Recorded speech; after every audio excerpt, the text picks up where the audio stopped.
I broke a string right in the middle there. You have to fit a string up there again. I do, but you know what? What? I think we could, Spencer the Rover might... I couldn't possibly. Spencer the Rover might take a... No. Off, cut him. Yeah. Yeah, cut him. I was going to ask anyway. Yeah, so I'm in charge here. Good man, Donny. I can lead. Seems to be double time for this, Don. Our half time, Don. Okay, I think this is an English trad song. Well, John Martin, yeah. Yeah.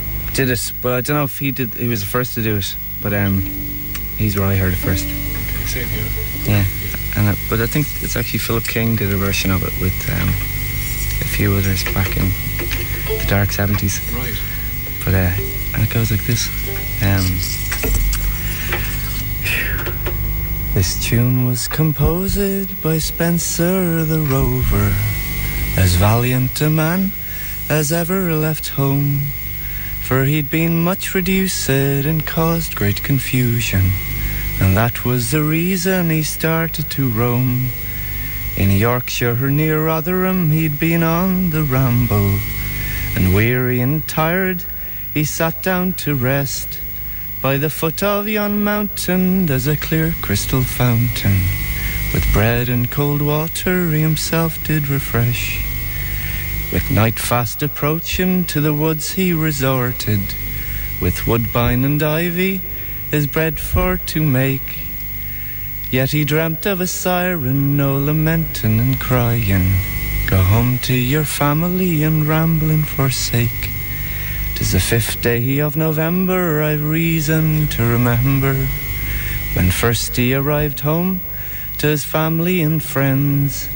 They did stand so astounded, so surprised and dumbfounded, to see such a stranger once more in their sight. Now his children come around him with their prattle-prattling stories, with their prattle-prattling stories to drive his cares away. Now he's as happy without as with thousands of riches, contented he'd remain and not ramble away.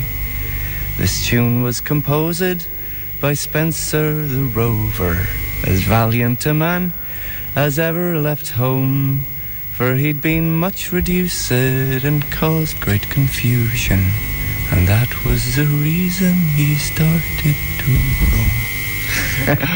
Good man, Colin.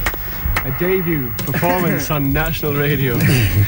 We've got time for one more, lads, before we hit the news, and we're going to stay till midnight. You're going to be here till midnight, so we've got a part 2 coming up. How you fixed with the old string, Glenn? Yeah, I'll fix it up here. It won't be